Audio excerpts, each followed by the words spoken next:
آیت الکرسی کی بھی بڑی فضیلت ہے، یاد رکھیے، بہت بہت بہت بہت بہت بہت بہت زیادہ فضیلت ہے، اسی کوئی انتہا نہیں۔ میں سمجھتا ہوں پورے فضائل میں رکھ بھی نہیں پاؤں گا، مختصری رکھوں گا، سب بسم اللہ کی مختصر رکھا، اس کے مختصری رکھوں گا۔ آیت الکرسی قرآن مجید کی تمام آیتوں میں اعلیٰ اور افضل ہے۔ آیت الکرسی قرآن مجید کی تمام آیتوں میں اعلیٰ اور افضل ہے، بہت بڑی فضیلت ہے۔ آئیے صحیح مسلم کی روایت ہے، ابی بن کعب رضی اللہ عنہ فرماتے اور کہتے ہیں رسول اللہ صلی اللہ علیہ وسلم نے فرمایا، کیا تجھے معلوم ہے کہ کتاب اللہ میں سے تمہارے پاس کون سی آیت سب سے افضل ہے؟ کیا تمہیں معلوم ہے کہ کتاب اللہ میں سے کون سی آیت سب سے افضل ہے؟ تو میں نے عرض کیا اللہ اور اس کے رسول ہی بہتر جانتے ہیں، مجھے تو نہیں پتا۔ آپ صلی اللہ علیہ وسلم نے دوبارہ فرمایا کہ کیا تجھے معلوم ہے کتاب اللہ میں سے تمہارے پاس کون سی آیت سب سے افضل ہے؟ میں نے عرض کیا اللہ لا الہ الا هو الحی القیوم، یہ آیت الکرسی۔ آپ صلی اللہ علیہ وسلم نے میرے سینے پر جو ہے ہاتھ پھیرا، مطلب صحابہ دیتے نا، ارے ماشاءاللہ، سینے پر جو ہاتھ پھیرا اور فرمایا ابو المنذر، ٹھیک ہے، ان کی کنیت تھی یہ، تجھے علم مبارک ہو۔ اللہ لا الہ الا هو الحی القیوم، یہ جو آیت الکرسی ہے، یہ آیت یاد رکھیے سب سے افضل آیت، بہت افضل، بہت فضیلت والی آیت ہے، اس کو ہم بکثرت پڑھنے کی کوشش کیا کریں۔ اسی طرح جو ہے ایک روایت میں آتا ہے، یہ ابو داؤد کی روایت ہے، رسول اللہ صلی اللہ علیہ وسلم صفا مسجد نبوی سے متصل مہاجرین کی رہائش گاہ، مطلب ایک جگہ تھی، وہاں تشریف لائے تو ایک آدمی نے آپ صلی اللہ علیہ وسلم پوچھا، یا رسول اللہ صلی اللہ علیہ وسلم قرآن مجید میں سب سے زیادہ بڑی اور عظمت والی آیت کون سی ہے؟ آپ صلی اللہ علیہ وسلم فرمایا اللہ لا الہ الا هو الحی القیوم، آیت الکرسی آپ نے بیان کی، یہ سب سے فضیلت والی، عظمت والی بڑی آیت ہے، یاد رکھیں۔ اسی طرح سونے سے پہلے آیت الکرسی پڑھنے والے کے لیے اللہ تعالیٰ کی طرف سے ایک فرشتہ مقرر کیا جاتا ہے جو چوری، ڈاکہ اور دیگر نقصانات سے اس کی حفاظت کرتا ہے، نیز شیطان کی بری حرکتوں مثلاً وساوس، جادو، اسی طرح اس کی آصف زدگی اور اس کے خوف سے انسان محفوظ رہتا ہے۔ اتنے سارے فائدے ہیں۔ یقیناً یہ روایت ابو ہریرہ رضی اللہ عنہ کی بڑی مشہور اور معروف روایت ہے، صحیح مسلم میں اور دیگر کتب میں آتی ہے۔ میں اب پوری تفصیلات نہیں رکھتا ہوں، بس مختصر آپ کو واقعہ، چونکہ حدیث بہت لمبی ہے۔ ہوا یہ کہ ابو ہریرہ رضی اللہ عنہ کو آپ نے جو زکوٰۃ کی کھجوریں تھی اس کے اوپر جو اپوائنٹ کیا، آپ وہاں تھے، رات میں ایک شخص آیا کھجوریں چرا رہا تھا، آپ نے پکڑا، کہا اللہ کے رسول صلی اللہ علیہ وسلم کے پیش کروں گا۔ اس نے کہا کہ میرے بیوی بچے بڑے بھوکے پیاسے تھے، میں مجبور تھا اس لیے لے جا رہا ہوں، میں کل نہیں آؤں گا۔ کہا ٹھیک ہے، کل نہیں آنا، چھوڑ دیا۔ صبح ہوئی، اللہ کے رسول صلی اللہ علیہ وسلم سے کہا اللہ کے رسول ایک شخص آیا تھا کھجور چرا رہا تھا، میں نے پکڑا، پھر کہا بیوی بچے میں نے چھوڑ دیا۔ اللہ کے رسول صلی اللہ علیہ وسلم فرمایا آج پھر آئیں گا وہ؟ یہ کہتے جب اللہ کے رسول صلی اللہ علیہ وسلم کہہ دیا آج آئیں گا تو میں تو اب تیار ہو گیا، آج تو نہیں چھوڑوں۔ پھر آیا وہ کھجوریں چرا رہا تھا، آپ نے پکڑا، کہا آج تو اللہ کے رسول صلی اللہ علیہ وسلم بارگاہ میں حاضر کروں گا اور تم کو، کیونکہ تم کھجور چرائے تھے زکوٰۃ کے۔ کہا نہیں، میرے بیوی بچے بھوکے تھے، یہ تھے وہ تھے، بڑا اس نے رونا رویا، ان کو رحم آیا، پھر چھوڑ۔ صبح ہوئی، اللہ کے رسول صلی اللہ علیہ وسلم فجر نے پوچھا کیا ہوا ابو ہریرہ تمہارے قیدی کا؟ کہاں جایا تھا؟ کہا کہاں ہے بھی؟ کہا آج بھی چھوڑ دیا، لیکن اس نے کہا کل نہیں آئیں گا، تو کہا آج بھی آئیں گا۔ یہ کہتے وہ اب میں نے سوچ لیا آج تو اس کو نہیں جانے دوں۔ پھر وہ کہتے میں نے رات میں پورا مستعدی کے ساتھ میں کھڑا تھا، پھر وہ آیا، آتے ہی میں نے کھجور چرا پکڑا، کہا آج تو تجھے لے کر ہی جاؤں گا، یہ تھرڈ ٹائم، 2 ٹائم تو معاف کر دیں۔ کہا ٹھیک ہے تم مجھے چھوڑ دو، میں تمہیں ایک ایسی خیر کی بات بتاؤں گا جس دعا کو تم اگر رات پڑھ لو سونے سے پہلے تو ایک فرشتہ صبح تک تمہاری حفاظت کریں گا۔ اب چونکہ صحابہ خیر کے متلاشی اور خیر کے بہت زیادہ وہ تھے، حریص تھے، اچھا خیر کا کوئی چیز دے رہا ہے رات میں پڑھنے سے فرشتہ؟ کہا ٹھیک ہے بولو چھوڑ دوں گا۔ تو کہا اگر تم آیت الکرسی پڑھ لو تو ایک فرشتہ تمہاری شیطان سے صبح تک حفاظت کرے گا۔ صبح ہوئی، نبی اکرم صلی اللہ علیہ وسلم کا ابو ہریرہ کیا ہوا کل قیدی کا؟ تو پھر آیا تھا، کہاں ہے پھر؟ تو کہا چھوڑ دیا۔ تو کہا کیا کہا؟ تو کہا اس لیے چھوڑ دیا کہ اس نے مجھے ایک دعا سکھائی، اور اس نے کہا آپ صلی اللہ علیہ وسلم فرمایا کیا دعا سکھائی؟ تو اس نے کہا جو شخص رات سوتے وقت آیت الکرسی پڑھ کر سوئیں گا تو ایک فرشتہ صبح تک اس کی فجر تک حفاظت کریں گا۔ ابو ہریرہ یہ بات اس نے سچ کہی، حالانکہ وہ اکثر جھوٹ ہی بولتا ہے۔ کیا تم جانتے ہو وہ کون تھا جو تمہارے پاس 3 دن سے قید میں آ رہا تھا، پکڑا جا رہا تھا؟ تو کہا اللہ اور اس کے رسول ہی بہتر جانتے ہیں۔ تو کہا وہ شیطان تھا۔ کون تھا؟ وہ شیطان تھا، ٹھیک ہے، لیکن اس نے یہ بات ٹھیک ہے یہ بات سچ کہی، تو یہاں بھی پتہ چلا۔ اسی طرح ہر فرض نماز کے بعد آیت الکرسی پڑھنا جنت میں جانے کا باعث ہے۔ پتہ چلا جن شیطان سے محفوظ رہتا ہے ایک فرشتہ حفاظت کرتا ہے۔ اسی طرح ایک فضیلت اور آتی ہے، ہر نماز کی بعد پڑھنے سے کیا ہوتا ہے؟ جنت میں جانے کا باعث ہوتا ہے. حدیث کے الفاظ سنیے آپ کس طرح سے. اور یہ امام نسائی نے جو اپنی کتاب جو عمل اليوم واللیل کے اندر دن اور رات کے اعمال کے اندر نقل کیا، اور وہ فرماتے ابو امامہ رضی اللہ عنہ فرماتے اور کہتے ہیں کہ اللہ کے رسول صلی اللہ علیہ وسلم فرمایا جس نے ہر فرض نماز کے بعد آیت الکرسی پڑھی اس کے اور جنت کے داخل ہونے کے درمیان موت کے علاوہ کوئی رکاوٹ نہیں. مر جائے تو سیدھا جنت میں جائیں گا. لیکن یہ آیت الکرسی پڑھنا ہے. آیت الکرسی کو سر پہ ہاتھ رکھ کے پڑھنا لفظ نہیں. بہت سے لوگ آیت الکرسی پڑھتے ہیں لیکن ایسے ہاتھ رکھتے ہیں سر پر پیشانی، پھر ہاتھ کو زمین پہ رکھتے ہیں، کبھی یہ ہاتھ کو یوں رکھتے ہیں، پتہ نہیں کیا اس کی وجہ ہے، اور پھر پڑھتے ہیں. یہ ثابت نہیں ہے، لیکن آیت الکرسی پڑھنا ثابت ہے. ٹھیک ہے، یہ بڑی افضل، بڑی برکت، فضیلت، قدر اور منزلت والی آیت ہے جس کو آیت الکرسی سورہ بقرہ سورہ نمبر 2 کی آیت نمبر 255 نمبر ہے اس کا. اچھا چلیے آگے بڑھتے ہیں. اسی طرح وہ آیت جس کی چیزیں تدابیر ہے حفاظت کے. ٹھیک ہے، آئیے دوسرا پوائنٹ، دوسری چیز جو حفاظت کے لیے ہم دیکھیں گے کہ مصیبت آنے سے پہلے ہم کیا کریں یا نہ ہے اس کے لیے کیا کریں. وہ ہے حدیث اس طرح سے جو کہ جامع ترمذی کی اور ابو داؤد میں روایت آتی ہے، اور عبداللہ بن جو ہے حبیب رضی اللہ عنہ اس حدیث کے راوی، وہ فرماتے اور کہتے ہیں کہ میں نے اللہ کے رسول صلی اللہ علیہ وسلم سے عرض کیا کہ اللہ کے رسول صلی اللہ علیہ وسلم میں کیا پڑھوں اپنی حفاظت کے لیے، مطلب اپنی حفاظت کے لیے، مصیبتوں کو ٹالنے کے لیے، پریشانیوں سے بچنے کے لیے میں کیا پڑھوں. تو نبی اکرم صلی اللہ علیہ وسلم کو حل دے رہے ہیں کیا پڑھنا ہے تم کو اپنی حفاظت کے لیے، مصیبت اور پریشانی سے بچنے کے لیے. اور اتنی چھوٹی چھوٹی دعائیں نا سبحان اللہ، لیکن ہم یہ نہیں کرتے. اگر کوئی ڈاکٹر بولے آپ کو اللہ نہ کرے شوگر ہو گئی، بی پی ہو گیا، صبح ایک دوا لے لیجیے، شام ایک دوا لیجیے، چھوٹی سی ہے، کتنا پابندی سے بیٹھ کے، حالانکہ کڑوی ہے، مہنگی ہے، مشکل ہے، جان بناتا نہیں، دل بولتا کھانا، برابر ٹائم لے رہے، اس لیے کہ پھر بی پی اور شوگر کنٹرول میں لانا ہے. لیکن اگر ہم وہی کہیں کہ مصیبت، آفتیں، بلائیں، پریشانیاں، مشکلوں کو دور کرنا ہے تو کنٹرول کے لیے اذکار ہے، نہ پیسہ جاتا ہے، نہ کوئی صرف منہ کھولنا ہے نا، لیکن وہ نہیں ہوتا. آئیے تو انہوں نے کہا اللہ کے رسول صبح اور شام کے معاملے میں کیا پڑھوں، مطلب حفاظت کے لیے کیا پڑھوں. تو نبی اکرم صلی اللہ علیہ وسلم کو فرماتے اور کہتے ہیں ہر صبح اور شام 3 مرتبہ تم یہ پڑھو. کیا پڑھو؟ قل هو اللہ احد 3 بار صبح اور شام. صبح اور شام، شام سمجھتے نا رات نہیں، مغرب شام کا وقت ہے، اور صبح مطلب فجر کے بعد. تو کبھی بھی صبح اور شام، صبح اور شام یہ پڑھو. تم کیا کیا پڑھو؟ 3 مرتبہ قل هو اللہ احد پڑھو. پھر فرمایا 3 مرتبہ قل اعوذ برب الفلق پڑھو. پھر فرمایا 3 مرتبہ قل اعوذ برب الناس پڑھو. مطلب تینوں سورے ایک ساتھ آتے ہیں قرآن میں. 112 نمبر کا سورہ، 113 نمبر کا سورہ، 114 نمبر کا سورہ. ان 3 صورتوں کو آپ صلی اللہ علیہ وسلم فرما رہے کریں، ان 3 صورتوں کو تم پڑھیں تو آپ کو ہر وقت پریشانی والی چیز سے اللہ تعالیٰ بچانے کے لیے کافی. وہ پوچھ رہے ہیں میں کیا کروں، مصیبت، پریشانی، آفت کوئی آ جائے تو آپ صلی اللہ علیہ وسلم سلوشن پیش کریں. سلوشن یہ ہے کہ صبح اور شام 3 مرتبہ سورہ اخلاص، سورہ فلق، سورہ ناس پڑھا کرو. یہ تمہارے لیے کافی ہو جائے گا، مصیبتوں کے لیے، پریشانیوں کے لیے، مشکلوں کے لیے کافی ہو جائے گا. اور اس کے تعلق سے یاد رکھیے ہم اتنی لاپرواہی برتتے ہیں، حالانکہ کتنے چھوٹے سورے ہیں، کتنے عام ہیں، تقریباً سب کو یاد ہوتے ہیں، لیکن یہ ہم سے نہیں ہوتا. یہ نہیں ہوتا. ہاں کوئی مصیبت آ گئی اور کوئی کہے ایک ٹانگ پہ کھڑے رہ کر 11 بار سورہ یاسین پر برابر کر رہے ہیں. آدھی رات کو چھت پہ جا کر ایک ٹانگ پہ کھڑے رہ کے سورہ یاسین 11 بار پڑھو، حالانکہ 8 میں 10 بار میں نیچے گر کے پڑھتے، دوسرا بار بھی ٹوٹ جاتا جو اچھا تھا. وہ سب کریں گے. دوسرے دن آ رہے میں پیر ٹوٹ، کیا بات ہے، کسی کو بول نہیں سکتے کہ ایک پیر پہ کھڑے ہو کے گرے دوسرا بھی ٹوٹے. وہ نہیں ہوتا، وہ برابر کریں گے. آنے کے بعد 21 دن تک جو ہے سورہ یاسین کو آپ یہ پڑھو، حالانکہ ثابت نہیں ہے. پورے قرآن کو الٹا پڑھنا شروع کرو، وہ بھی ہم کریں گے. کتنا سلوشن، کتنا آسان ہے. 1 سورہ، 2 سورے اور 3 سورے. کتنی آیتیں ہو رہی ہیں، کتنی چھوٹی چھوٹی آیتیں. قل هو اللہ احد ہو گئی ایک آیت، اللہ الصمد، لم یلد ولم یولد ولم یکن له 4 آیت. چلو ماشاءاللہ ہو گئی. 4 آیتوں کو 3 بار بول تو کتنے بار ہو رہا؟ 12 آیت. یہ اتنے کم جملے ہیں کہ اس سے کئی گنا، کئی درجے زیادہ جملے میں، اور آپ بولتے ہیں دن بھر میں بات کرنے کی شکل میں، بیوی سے، بچوں سے، پڑوسیوں سے، باس سے، کسٹمر سے. صبح شام 3 مرتبہ پڑھنا ہے، اور 3 مرتبہ پڑھ کے فنش. آپ نے اپنے آپ کو محفوظ کر لیا. صحابی کیا فرما رہے کہ میں کیا کروں حفاظت کے لیے، آپ صلی اللہ علیہ وسلم کیا سلوشن دے رہے؟ تم یہ 3 چیزیں صبح اور شام پڑھ لو.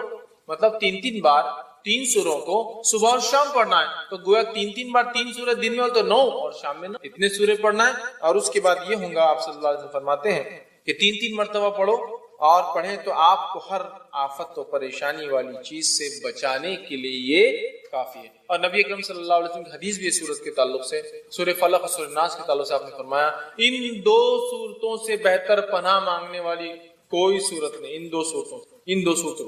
آپ صلی اللہ علیہ وسلم بیمار ہوئے, خود پڑھتے تھے سورہ فلق سورہ ناس. بخار آیا جو آپ کا آخر مرض, خود نہ پڑھ سکے تو کیا کہا اپنی زوجہ محترمہ سے, عائشہ رضی اللہ عنہا سے, تم پڑھ کے دم کرو. نبی اکرم صلی اللہ علیہ وسلم پہلے کچھ دعائیں پڑھا کرتے تھے حسن اور حسین کو نظر نہ لگے, بولے نظر بد.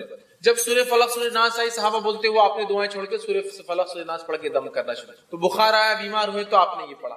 بچوں کو نظر نہ لگی تو آپ نے یہ سورت. آندھی اور طوفان آتی تب بھی آپ یہ دو صورتیں پڑھتے ہیں. آندھی اور طوفان آگے سفر میں قل اعوذ برب الفلق اور قل اعوذ برب الناس آپ تلاوت کرتے. آندھی اور طوفان, جادو ہوا تو جادو کا علاج اسی سے کیا گیا. سورہ فلق اور سورہ ناس کتنی عظیم صورت, کتنی اہم صورت ہے, لیکن معوذتین انہیں کہا جاتا ہے. لیکن ان صورتوں کے تعلق سے ہمارا رویہ کیا ہے مجھے زیادہ بتانے کی ضرورت نہیں ہے. ہمارا معاملہ دین کے معاملے میں کیسا ہے, سب کچھ دنیاوی کرنے کے بعد پھر دیکھیں گے اسلامک سولوشن. اصول کیا ہونا چاہیے, سب کچھ دینی کرنے کے بعد ہم سوچیں گے پھر دنیا کے اعتبار سے کیا کرنا چاہیے. اسلام نے کیا سولوشن دیا پہلے وہ چیک کر لیتے, پھر سولوشن دیکھیں گے دنیا میں کیا ہے. ہمارا معاملہ کیا ہے, سب کچھ دنیا میں. کسی کو بخار آیا بچے کو تو پہلے کیا کرتے ہیں, بخار آتی بھاگ کے تھرمامیٹر لاتے ہیں, جبکہ کیا کرنا چاہیے تھا سورہ فلق سورہ ناس پڑھ کے دم کرنا چاہیے. اچھا مار لگے تو ہم سب سے پہلے کیا کرتے ہیں, یا تو زخم ہو تو بینڈیڈ لگانے کے لیے بھاگ رہے ہیں, یا پھر کوئی اسپرے مارنے کے لیے تاکہ وہ درد وہ تکلیف دور ہو جائے, یہ کر رہے ہیں. جبکہ حدیث میں کیا آتا ہے, جب کسی کو مار لگے تکلیف ہو تو اس جگہ ہاتھ رکھ کے کیا پڑھے, وہ 3 بار بسم اللہ پڑھ لیں, یہ اس کے لیے کافی. علاج بھی کرنا ہے لیکن پہلے بسم اللہ پڑھنا. 3 تو اس چیز میں کیا ہوں گی, رفاقت, ڈھیل, آسانی. ہم کیا کرتے ہیں پہلے اللہ کا ذکر چھوڑ کے ارے باپ رے, ارے ماں گے بخار آ گیا اس کو, ہے نا, ارے باپ رے کتنا بخار آ گیا. اللہ کا ذکر چھوڑ کر ماں اور باپ کو یاد کر, جبکہ دونوں کچھ بھی کام نہیں آئیں گے. انسان کبھی تو سامنے کھڑا ہوتا ہے لیکن کچھ نہیں کر پاتا اپنے بچوں کے لیے. کیا کر سکتا, نہیں کر سکتا, اس کے بس میں جو کر سکتا ہے وہ ذات کو چھوڑ کر جو نہیں کر سکتے ان کو یاد کرنے میں کوئی فائدہ نہیں آتا. سمجھ رہے ہیں بات, تو یہ عادی ہم بنا رہے. یہ دوسری چیز تھی. پہلے ہم نے رات کی حفاظت دیکھ لی, اب ہم نے کیا حفاظت دیکھی, صبح اور شام کی حفاظت دیکھ لی. صبح اور شام پڑھنے سے کیا ہوتا ہے, سارا دن مصیبت پریشانی سے آپ سیف گارڈ ہو. چلیے آگے بڑھتے ہیں, آ جائیں گے. کسی نے ایک سوال کیا کہ انکیوریبل ڈیسیزز کے لیے کیسے دعا مانگے اور صدقہ اور خیرات کیسے کرے. دیکھیں انکیوریبل ڈیسیزز کے لیے بھی دعا ویسے ہی مانگے جیسی دعائیں آپ ہر چیز کے لیے مانگتے ہیں. لیکن آپ کو لگتا ہے کہ آپ کی دعاؤں میں آپ شدت پیدا کرنا چاہتے ہیں, تکلیف بہت زیادہ ہے, تو آپ ان اوقات پہ زیادہ سے زیادہ دعا مانگے جن اوقات میں دعائیں قبول ہوتی ہے, جس پہ میرا پورا ایک لیکچر ہے اور کچھ کلپس بھی موجود ہے. دعائیں کب قبول ہوتی ہے, جس میں ہم نے دیکھا بارش کے وقت دعا مانگنا چاہیے, اللہ کی رحمت برستی دعا قبول ہوتی ہے. رات کے تیسرے پہر مطلب سحر کے وقت دعائیں کرنا چاہیے, اللہ تعالیٰ دعائیں قبول کرتا ہے, چونکہ آسمانی دنیا پہ اللہ تعالیٰ آ جاتا ہے. ٹھیک ہے, جمعہ کے دن ایک گھڑی ہوتی ہے جو عصر سے مغرب کے بیچ آتی ہے, اس میں مانگی گئی دعا رد نہیں ہوتی. آتی کہ والدین کی دعا اپنے اولاد کے حق میں رد نہیں ہوتی ہے. دیکھ ہم نے مظلوم کی دعا اللہ تعالیٰ ڈائریکٹ قبول کرتا ہے, اس کے بیچ میں کوئی آڑ کوئی بیچ میں رکاوٹ نہیں ہوتی, بلکہ وہ عرش تک پہنچ جاتی ہے. یاد رکھیے. اور بھی اس طرح کی کئی باتیں ہم نے بہرحال اس لیکچر اس کلپ میں بھی ایک پورا لیکچر بھی کلپ بھی ہے تو اس میں ہم نے دیکھی تھی. اور اس کے ساتھ ساتھ ایک اور لیکچر ہے میرا جس میں نے یہ رکھا ہے کہ وہ لوگ جن کی دعائیں قبول نہیں ہوتی وہ بھی دیکھ لیا آپ کے. ایسا تو نہیں ہم وہ اعمال کرے جس کی وجہ سے ہماری دعائیں قبول نہیں ہوتی ہے, وہ دونوں کر لیا اور خاص مواقع پہ کرے. اور اس کے علاوہ جب بھی آپ کو موقع ملے جیسے وقتاً فوقتاً اللہ تعالیٰ سے دعا کرے. رہا صدقات اور خیرات, یاد رکھیے تو صدقات اور خیرات کا معاملہ یہ ہے کہ حدیث میں آتا ہے کہ صدقہ اللہ کے غضب کو بجھا دیتا ہے. ظاہر سی بات ہے یہ ایڈوانس کرنا ہے. ہمارے پاس انڈیا وغیرہ پاکستان بر صغیر میں جب کوئی مصیبت آ کے چلی جاتی ہے تو صدقہ کرتے ہیں. جیسا مثال کے طور پر گاڑی پیچھے سے آ رہی تھی, اچانک اللہ نے بچا لیا اور میں بازو ہو گیا, تو چلو اپنی جان بچ گئی, تب وہ ٹائر کے نیچے آ رہے تھے, اب صدقہ کریں گے. تو میرا یہ بول رہا ہے کہ آپ سفر پہ نکلنے سے پہلے کچھ دے کر نکلے.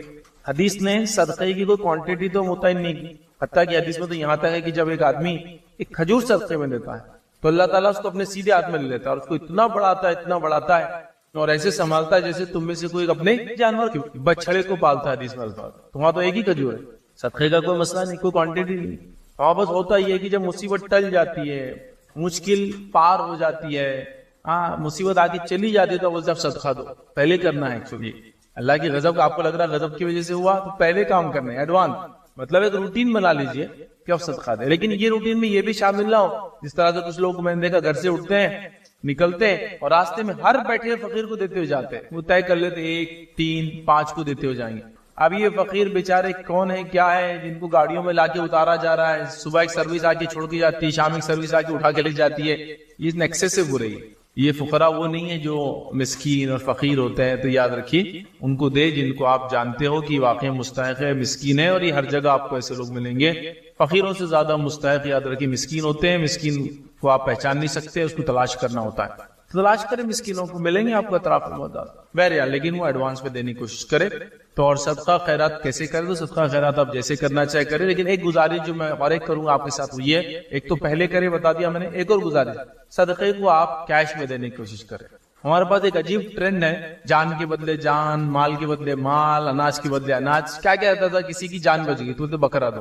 اب ایک آدمی کو بکرے کی ضرورت ہی نہیں ہے، اس مسکین کی، اس کے لالے پڑے ہوئے کھانے کے، ٹھیک ہے آپ بولیں گے بکرا کھا سکتا ہے، ایک بکرا اگر ذبح بھی کر دے کتنے دن چلیں گے بتاؤں مجھے؟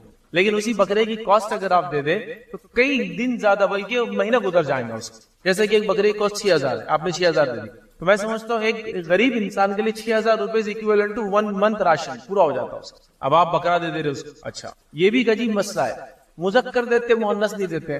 بکرا کیا فائدہ دے گا؟ بکری تو فائدہ دیتی ہے، چلو بکری ہے تو پال کے بڑا کر کے ایکسپیکٹ کر سکتے کہ بچے ہوں گے، بکرا کیا دیں گا بتائیے آپ؟ کچھ بھی نہیں کرتا۔ تو عجیب ایک ٹرینڈ ہے، بنا ہوا ایک سسٹم، تو یہ مت کیجیے، گزارش کروں گا وہ جان کے بدلے جان، انڈا، یہ مت دیجیے، آپ کیا کریں کیش دیجیے۔ کیش میں کیا ہوگا، وہ مستحق بیچارہ اس صدقے سے جو حاصل کرنا چاہیں گا فائدے حاصل کر لیں گے۔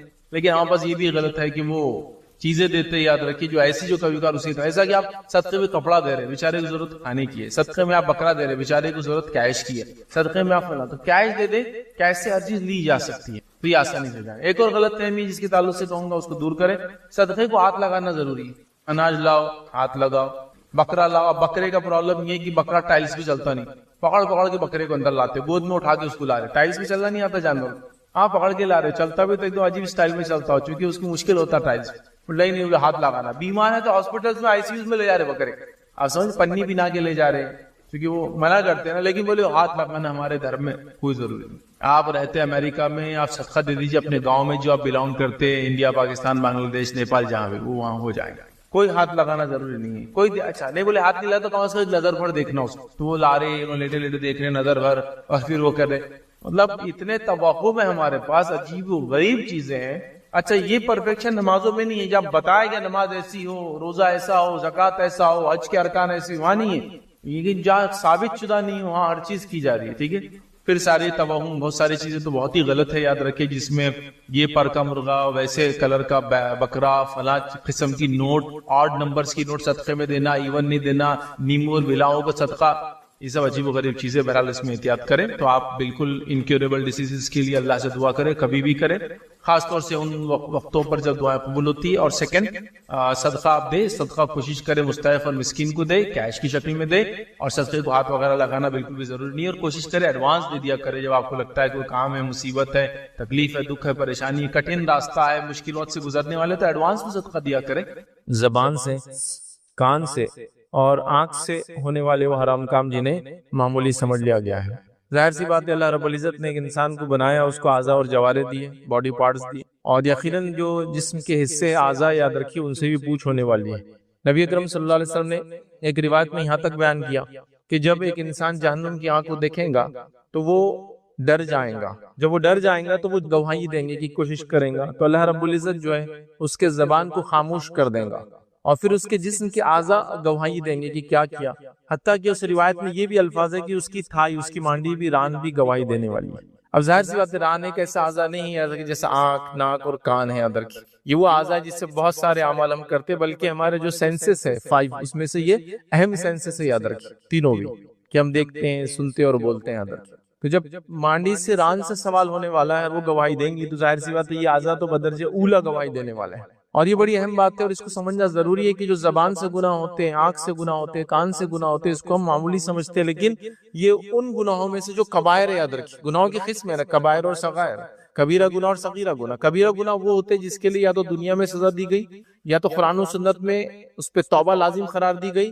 یا تو پھر جہنم کے وعید، آنکھ جو ہے جس کے بارے میں وارننگ، یا جس کی جو ہے وہ کیا کہا گیا، تو یہ ہوتا ہے گناہ کبیرہ، یاد رکھیے۔ یا تو جس کی سزا ہے دنیا میں، جیسے چوری کرا تو ہاتھ کاٹا، ہاتھ سزا ہے، سزا ہے مطلب ہی گناہ کبیرہ ہے چورانا، یا کسی گناہ پہ کہا کہ توبہ لازم ہے، توبہ لازم مطلب یہ گناہ کبیرہ ہے. چونکہ صغائر کا معاملہ یہ ہے کہ بہت سارے اعمال سے دھلتے رہتے ہیں، جیسا کہ نماز انسان پڑھے تو صغیرہ گناہ دھل جاتے، وضو کرے صغیرہ گناہ دھل جاتے، اذکار کرے صغیرہ گناہ دھل جاتے، لیکن کبائر نہیں دھلتے، اس کے لیے توبہ لازم ہوتی ہے. تو لہٰذا توبہ کا حکم آیا، سزا ملی یا آخرت میں جہنم کی وعید ہے، مطلب یہ کبیرہ گناہ ہے. تو یہ کبیرہ گناہ یاد رکھیں. اور کچھ صغائر ہوتے چھوٹے گناہ جو بغیر توبہ کی معاف ہو جاتے ہیں. تو آنکھ ناک کان سے ہونے والے تقریباً تمام گناہ کبائر میں آتے ہیں یاد رکھیں. لیکن ان گناہوں کو ہم نے معمولی سمجھ لیا، بلکہ ان گناہوں کو روٹین سمجھ لیا، ان گناہوں کو زندگی جینے کا طریقہ سمجھ لیا، ان گناہوں کو معمولی اتنا معمولی سمجھ لیا جسی کو انتہا نہیں یاد رکھے. اور اتنا کامنلی بولا جا رہا ہے، اتنا عام ہو چکا ہے کہ کبھی کبھار سچ بولنے والے کو مشکل ہو جاتی ہے، کیونکہ سب جھوٹ بولتے ہیں. مطلب جھوٹ بولنا آسان ہوتا ہے، اس کے لیے ساری چیزیں ہوتی ہے یاد رکھیں.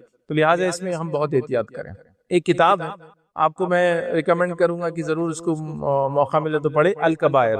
علامہ ذہبی رحمہ اللہ کی کتاب ہے جس میں آپ نے 70 کے تقریب جو ہے کبیرہ گناہوں کو گنوایا یاد رکھیے. وہی اسی کا نچوڑ ہے، کچھ ہم صرف اس کو انہوں نے ایک جنرل اس میں لکھا، ہم اس کو کیٹیگری وائز ڈیوائیڈ کر دے رہے ہیں. تو ضرور اس کا مطالعہ کریں، اس میں آپ کو پتا چلے گا کبیرہ گناہ کیا ہے، اس کی شدت کیا ہے. ٹھیک. زبان اس میں خاص مقام اس لیے رکھتی ہے یاد رکھیے کہ اللہ کے رسول صلی اللہ علیہ وسلم سے ایک بار ایک مرتبہ ایک صحابی نے کہا کہ ایسی کچھ نصیحت کیجئے مجھے جو میرے لیے کفایت کر جائے. تو اللہ کے رسول صلی اللہ علیہ وسلم کو کیا نصیحت کی معلوم؟ آپ نے اپنی زبان کو باہر نکالا اور اس کو پکڑا اور پکڑ کر کہا اس کے بارے میں جو ہے بہت محتاط رہنا. زبان کے بارے میں، زبان بڑی اہم چیز ہے. اسی طرح جو ہے ایک روایت میں فرمایا جو اب 2 چیزوں کی گواہی دے دے تو میں اس کی جنت کی گواہی دیتا ہوں. مطلب ضمانت، حدیث میں الفاظ ہے اگر جو شخص اپنی 2 چیزوں کی ضمانت دے دے میں اس کی جنت کی ضمانت لیتا ہوں. ضمانت بولتے ہیں گارنٹر کو. مطلب جیسا کہ آپ نے کسی سے ادھار لیا تو کوئی آدمی کہیں گا آپ کو تو نہیں دے سکتا ہوں، آپ کے بدلے کون دیں گا، ذرا لائیے اس کو بھی تاکہ آپ نہ ملے. تو بولتا یہ میرے ضامن ہے، گارنٹر ہے، مطلب میں نہ رہوں میں نہ دوں تو یہ دیں گے. تو اللہ کے رسول صلی اللہ علیہ وسلم میں گارنٹر ہوں اس کا جنت میں لے جانے کا. اگر وہ گارنٹی دے دے اپنے 2 چیزوں کی، وہ کون کون سی 2 چیزیں؟ کہا ایک جو اس کے 2 جبڑوں کے بیچ میں ہے زبان، اور ایک وہ جو اس کے پیروں کے بیچ میں ہے شرمگاہ. اس کی اگر انسان گواہی دے دے، مرد اور عورت کی زبان سے غلط کام نہیں کیا، شرمگاہ سے غلط کام نہیں کیا، تو اللہ کے رسول صلی اللہ علیہ وسلم اس دن کھڑے ہو جائیں گے اس کی گارنٹی لینے کے لیے، اس کے ضامن بن جائیں گے. تو لہٰذا زبان بڑی اہم چیز ہے، اس کو معمولی ہم نہ سمجھے. اس کا مسئلہ ایسا ہے کہ یاد رکھیے اتنا چھوٹا سا حصہ ہے، ہڈی بھی نہیں ہوتی اس کے اندر، لیکن اتنا نقصان دہ ہوتا ہے اگر اس کو صحیح استعمال نہ کیا جائے جس کی کوئی انتہا نہیں. ایک بڑی مثال ہے بہرحال دی جاتی ہے کہ زبان ان اعضاؤں میں سے جس پہ لگا ہوا زخم سب سے جلدی بھر جاتا ہے. مانو زبان دیکھیے بچے کی دونوں دانتوں میں آ گئی، چند گھنٹوں میں ہیل ہونا چاہیے ہوتا ہے، مطلب دن نہیں لگتے، گھنٹے.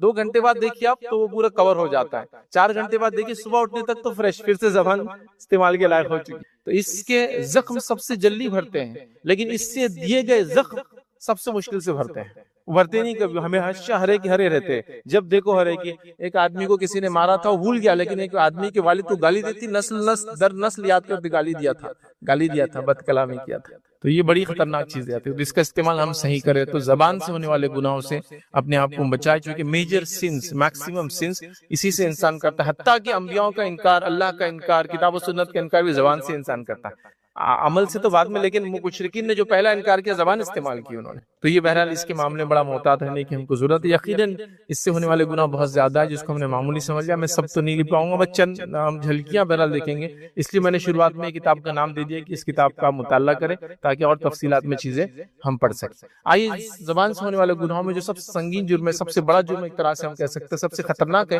ایمانیت کے معاملے میں نہیں دیکھ رہے ہم کہ جیسا نفاق اختیار کر لے، کفر اختیار کر لے، یہ معاملات کے معاملے میں دیکھ رہے ہیں. تو بہرحال اس کے اندر ہے جھوٹ بولنا ہے. اس زبان کا سب سے سنگین جرم ہے، سب سے بڑا جرم ہے، سب سے خطرناک جرم ہے یاد رکھیں، جھوٹ بولنا. چونکہ جھوٹ کیا کرتی ہے، تھوڑا تھوڑا جمع ہوتے رہتا ہے اور انسان کا شمار پھر جھوٹوں میں لکھ دیا جاتا ہے. حدیث کے اندر مفہوم یہ ہے کہ انسان جھوٹ بولتا ہے، جھوٹ بولتا ہے، جھوٹ بولتا ہے، حتیٰ کہ اس کا نام جھوٹوں میں لکھ دیا جاتا ہے. مطلب ہمیشہ کے لیے جھوٹا ہو جاتا ہے. اور انسان سچ بولتا ہے اور سچ بولتا ہے اور سچ بولتا ہے، اس کا نام سچوں میں لیا جاتا ہے اور وہ سچوں کے ساتھ اس کا فیصلہ ہو جاتا ہے، صدیقین میں اس کا فیصلہ ہوتا ہے. تو لہذا زبان کا استعمال خاص طور سے جھوٹ کے معاملے میں ہم نہ کریں یاد رکھیں، اس لیے کہ جھوٹ سنگین جرم ہے. اب جھوٹ ہوتا کیا ہے؟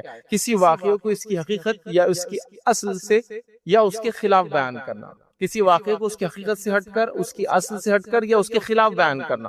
جیسا ایک مرد آیا تو میں کہوں ایک عورت آئی، بالکل خلاف بات کی، میں نے اپوزٹ بات کر دی. اس نے کہا، میں کہہ رہا ہوں اس نے نہیں کہا، بالکل اپوزٹ بات کر دی. یا ہٹ کر بیان کرنا، یہ جھوٹ ہو جاتا ہے. تو چیزوں کو تبدیل کرنا، ہٹ کر بیان کرنا، خلاف بات کرنا واقعے کو، بالکل جیسا الف نے با کو مارا اور میں بول رہا ہوں با نے الف کو مارا. یہ بالکل خلاف بات میں نے کر دیا. تو یہ سب جھوٹ ہے یاد رکھیں. تو جھوٹ یاد رکھیے بہت سنگین جرم ہے، لیکن جھوٹ کا معاملہ یہ کہ ہم نے اس کو بڑا معمولی سمجھ لیا گیا ہے، اور اتنا معمولی سمجھ لیا ہے کہ کئی جگہ یہ کہا جاتا ہے کہ اس کے بغیر کام تھوڑی چلتا ہے. جیسے مثال کے طور پر جھوٹ کئی جگہ بولا جاتا ہے. ایک آدمی تجارت میں جھوٹ بول رہا ہے، اب کوئی کہے کہ تجارت میں کیوں جھوٹ بول رہے ہو، اپنی کمائی کو کیوں خراب کر رہے ہوتا ہے، دوسرا آدمی کیا جواب دیتا ہے، اس کے بغیر کون سا بزنس چلتا ہے، اس کے بغیر میں تجارت کیسے کر پاؤں گا، اس کے بغیر مال بکیں گے کیسا میرا، اس کے بغیر میرے حالات آگے کیسے بڑھیں گے. تو جھوٹ کا معاملہ ایسا ہو گیا یاد رکھیے کہ نیچے سے لے کر اوپر تک، یا اوپر سے لے کر نیچے تک، دائیں سے لے کر بائیں تک ہر آدمی جھوٹ بول رہا ہے. اتنا جھوٹ بول رہا ہے کہ سچے لوگ مشہور ہیں. نبی اکرم صلی اللہ علیہ وسلم کے زمانہ، صحابہ کا زمانہ، تابعین کے زمانہ، سلف صالحین کا ابتدائی زمانہ ایسا تھا، جھوٹے مشہور تھے. چونکہ چند لوگ جھوٹ بولتے تھے تو پکڑے جاتے تھے. دیکھیں سارا سماج جب سچ بولیں گا اور چند لوگ جھوٹ بولیں گے تو پکڑے جاتے ہیں، تو وہ پکڑے جاتے تھے. تو جھوٹے مشہور تھے، معلوم تھا یہ جھوٹ بولتا ہے. اسی لیے آپ دیکھتے ہیں جب حدیثوں کی روایت کے بارے میں بات آتی ہے تو محدثین نے لوگوں کی زندگیاں کھنگالی اور اس کو لکھا. پھر کہو بیش 65,000 سے زیادہ لوگوں کی زندگی کو کھنگال کے اس کو لکھ دیا گیا ایک ساتھ کہ انہوں نے کیا تھے، کیسے تھے زندگی میں. ایک بار بھی جھوٹ بولا تو لکھا ہوا ہے. تو کیسے پتا چلا یہ کہ پوری زندگی کسی کے پیچھے لگے رہیں گے؟ یہ تو آج کی ٹیکنالوجی میں ممکن نہیں ہے. تب کیسے ہوا؟ کیونکہ تب زمانہ سب سچ بولتا تھا. تو جھوٹا آدمی جب ہی معلوم ہو جاتا تھا یہ جھوٹا ہے تو لکھ دیا گیا جھوٹا ہے، تو اس کی روایت بھی نہیں لی جائے. اب معاملہ الٹا اس زمانے میں جو ہے سچا آدمی مشہور ہے، کیونکہ باقی سب جھوٹ بول رہے ہیں عام طور سے. تو جو نہیں بولتا ہے لوگ بولتے ہیں ارے یار وہ سچا آدمی ہے. تو الٹا ہو چکا ہے معاملہ. تو اس زمانے میں جھوٹے لوگ مشہور تھے اس لیے کہ وہ کم تھے اور معلوم ہو جاتا تھا. آج معاملہ یہ ہے کہ سچ کم لوگ بولتے ہیں تو لوگ بولتے ہیں وہ تاجر سے لو، وہی ہمارا ایماندار ہے. ایماندار کا لفظ کیا ہوتا ہے؟ جھوٹ نہیں بولتا، دھوکہ نہیں دیتا، صحیح مال دیتا ہے، جو بولتا ہے وہ کرتا ہے، گارنٹی دیا تو فلاں کرتا ہے، لکھ کے لگایا سامان واپس لوں گا تو لیتا ہے، وغیرہ وغیرہ. تو یاد رکھیے سچ بڑی اہم چیز ہے. سچ کی تعلیم بچوں کو وہ ابتدائی مرحلے سے بچپن سے ہم دینا شروع کریں. لیکن افسوس کی بات ہے کہ ریسرچ اسٹڈی یہ بتاتی ہے کہ بچے جھوٹ بولنا بڑوں سے ہی سیکھتے ہیں. جس کے اندر جنرل ریسرچ تھی کہ بچوں کے بیہیویئر کے اوپر، تو بچے جھوٹ کہاں سے سیکھتے ہیں؟ بچے والدین سے جھوٹ بولنا سیکھتے ہیں. جب ان کو کوئی کال آتا ہے والدین کو، یا کوئی کچھ بات کہتا ہے کہ ہم کل آ رہے ہیں، والدین بولتے نہیں کل مت آئیے، کل تو ہم مصروف ہے. بچہ کہتا ہے اچھا ماشاءاللہ والدین مصروف مطلب کچھ کام ہے. جب وہ آدمی چلا جاتا ہے بچہ پوچھ رہا ہے کہ ارے کل تو فلاں کام ہے نا، وہ کہتے نہیں وہ ہم کو ٹالنے کے لیے کہہ دیا اس کو. والد گھر کے اندر بیٹھا ہے، کال آ رہا ہے باس کا، کہاں ہے؟ ارے باس میں تو مارکیٹ میں نکلا ہوا ہوں، آج صبح سے تو اتنی مارکیٹنگ ہو گئی فلاں یہ.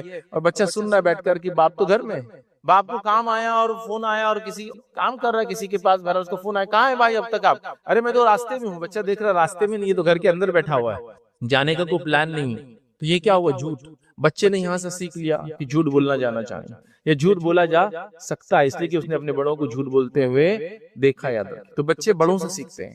تو لہٰذا ہم اگر جھوٹے ہوں گے ہمارے گناہوں کے نتیجے میں بچے بھی جھوٹے بنیں گے اور ان کا گناہ بھی میرے سر آئے گا، چونکہ بچوں کی تربیت میرے اور آپ کا ذمہ تھی. تو لہٰذا ہم کوشش کریں سچ بولے، سچ کا ساتھ دے، سچوں کے ساتھ رہے، سچے کام کرے. یاد رکھیے جھوٹ کا ذرہ برابر بھی اس کے اندر آمیزش نہ ہونے دے. یاد رکھیے یہ بڑی اہم چیز ہے. یاد رکھیے ورنہ آج کل جھوٹی گواہی، جھوٹی قسمیں، جھوٹے خواب، مطلب ایک نیکسٹ لیول پر ہر چیز چل رہی ہے. ہر آدمی دوسرے کو خواب سنا رہا. آپ پوچھے کسی سے فلاں نے خواب میں اس کو دیکھ لیا، تو جھوٹے خواب کے ذریعے جو ہے فلاں چیز بیان کی جا رہی ہے. جھوٹ ہے اس کے پیچھے، اس کی کوئی حقیقت نہیں. یاد رکھیے اور یہ سب منع، یاد رکھیے یہ سب حرام ہے. یاد رکھیے لیکن یہ عام طور سے کیا جا رہا ہے. یاد رکھیے تو جھوٹ سے ہم بچیں. ایک چھوٹا سا واقعہ جھوٹ کے تعلق سے بیان کرتا ہوں، اور دور جہالت کا واقعہ ہے کہ دور جہالت میں کچھ ایک شخص کا قتل ہوا، اور قتل کرنے والے نے جو ہے کسی کو پیغام دیا جو کہ قریش کے خاندان سے تھا کہ جا کر جو ہے ابو طالب سے کہنا کہ مجھے قتل کر دیا گیا، میرا بدلہ لیا جائے.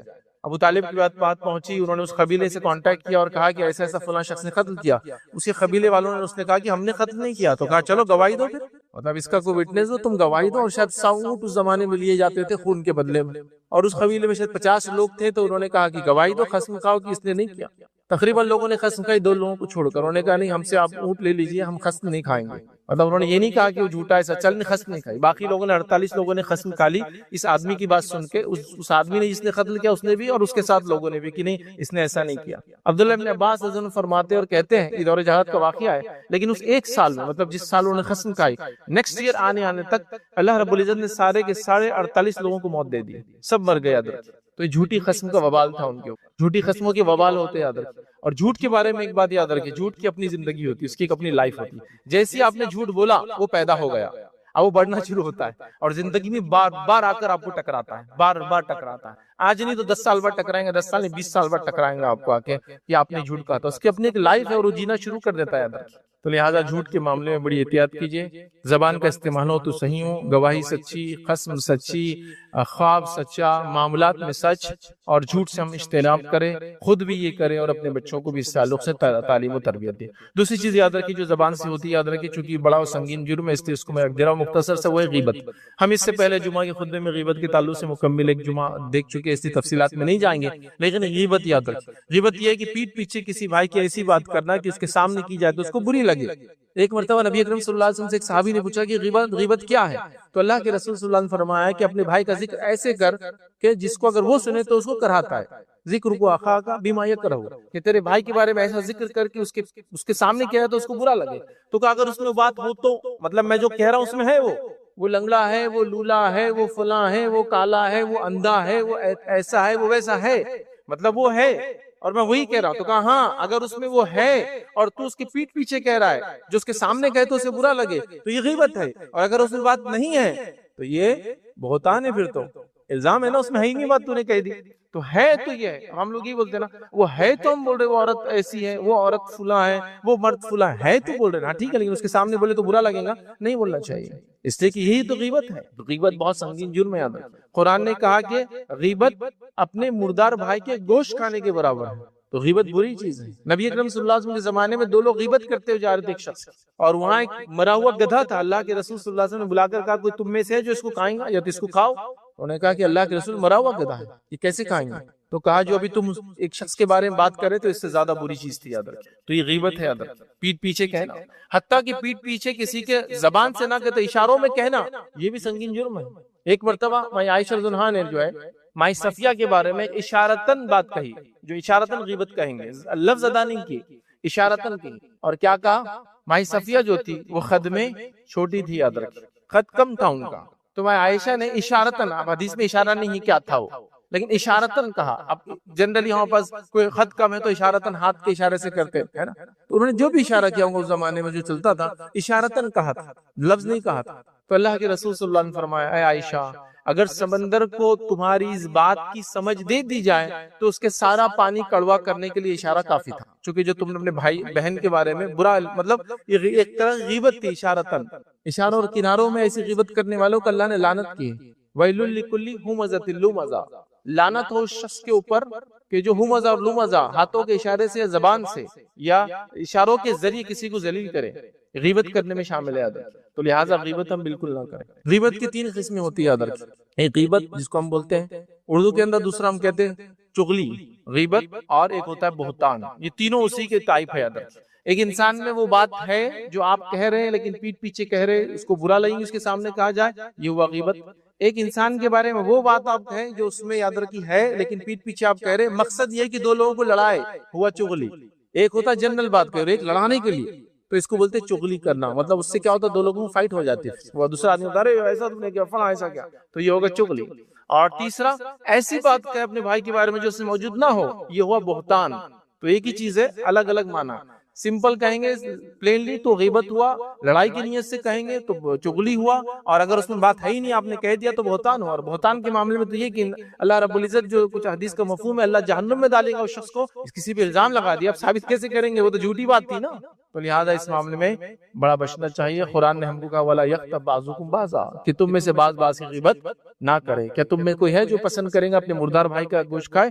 تم کو اس سے کراہت آئیں گی. ظاہر سی بات ہے غیبت یہ بڑی عام چیز ہو چکی ہے ہمارے معاشرے ماحول میں، اور ہر کوئی ایک دوسرے کی کر رہا ہے. یاد رکھیں اس سے بچنا چاہیے. تیسری چیز جو آج ہم دیکھیں گے، یاد رکھیے وہ کان سے ہونے والا گناہ ہے. زبان کے اور بھی کئی گناہ یاد رکھیے، ہم اس کو گن نہیں سکتے. انشاءاللہ کہیں موقع ملا تو ایک لیکچر کے ذریعے، ایک خطبے کے ذریعے ہم دیکھیں گے اس کو. اب آئیے تیسری چیز آج جو دیکھیں گے، یاد رکھیے کانوں سے ہونے والے گناہ، جس کے اندر یاد رکھیے جو سب سے اہم ہے، یاد رکھیے وہ یہ چپکے سے کسی کی باتوں کو سننے کی کوشش کرنا. اور سوشل میڈیا کے دور میں تو بہرحال ہر طریقے سے اس کی کوشش کی جا رہی ہے کہ فون کا مائک آن کر دیا جائے تاکہ اس کی باتیں ریکارڈ ہو جائیں. موجود نہ بھی رہے تو فون رکھ دو وہاں، ریکارڈنگ چالو ہے، چپکے سے سننے کی قسم. پہلے زمانے میں لوگ کان لگا کے سنتے تھے، ہے نا، مطلب دیواروں کان یا دروازوں کو کان، ہے نا. اور یہ یاد رکھیے بڑا کامن تھا.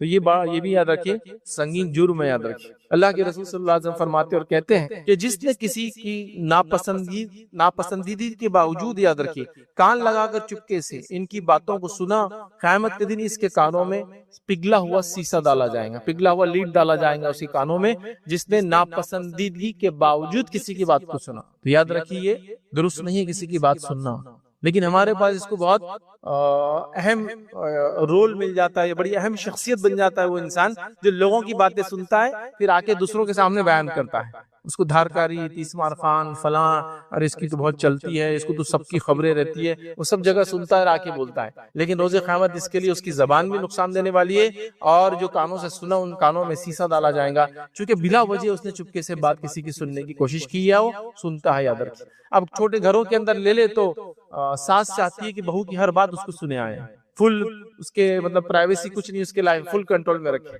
اور ہر آدمی دوسرے کی جتنی باتیں سن سکتا ہے بغیر اس کی اجازت کے سن کر وہ آگے پاس آن کرنے کو سب سے زیادہ اہم کام سمجھتا ہے، اور اس کو بالکل مطلب جس کو گوسپ کا ہائیسٹ لیول ہے، یہ سنتے ہی کال کر کے پھر بتانا کہ ایسا ہوا، ایسا سنا گیا، اندازن ایسا سنا گیا، لگ رہا تھا ایسا بولا ہے، مطلب اس میں گیس ورک بھی چل رہا، لگ رہا تھا ہونٹوں سے ایسا بول رہے ہوں گے، یہ سب بھی چلتا ہے، یاد رکھیں۔ مزہ تو بہت آتا ہے، اچھا بھی لگتا ہے تھوڑی دیر کے لیے، آخرت کے اعتبار سے بڑی نقصان دہ چیز، یاد رکھیں۔ ایک انسان کی خیر اور خوبی ایک مومن کی خاص طور سے کہ ان باتوں سے اپنے آپ کو بری رکھے جس سے اس کا کوئی تعلق نہیں، دو لوگوں کی باتوں سے میرا کیا تعلق ہے، بری رکھو، ہاں غلطی سے سنے آ گئی تو اب آپ اس کو راز سمجھ کے رکھیں۔ ہوتا ہے نا کبھی وہ ایکسپیکٹ نہیں کر رہے تھے اور آپ نے سن لیا، آپ بیٹھے تھے، جو اللہ کا ذکر کرتے ہیں ان کے لیے فرشتے کس طرح سے نازل ہوتے ہیں، اور یہ بات ہم جانتے ہیں کہ فرشتے ہر شخص کے لیے نازل نہیں ہوتے، یہ صرف انہی کے لیے نازل ہوتے ہیں جن سے اللہ راضی ہوتا ہے، چونکہ اللہ کے حکم سے نازل ہوتے ہیں، اور یہ انہی پر عذاب لاتے ہیں، یاد رکھیے، جن سے اللہ ناراض ہوتا ہے، اور وہ اسی کے حکم سے، یاد رکھیے، یہ کام کرتے ہیں۔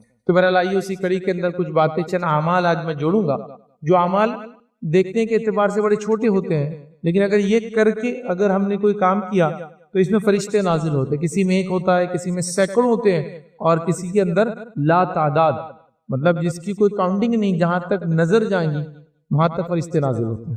اعمال کرنے کے اعتبار سے چھوٹے اعمال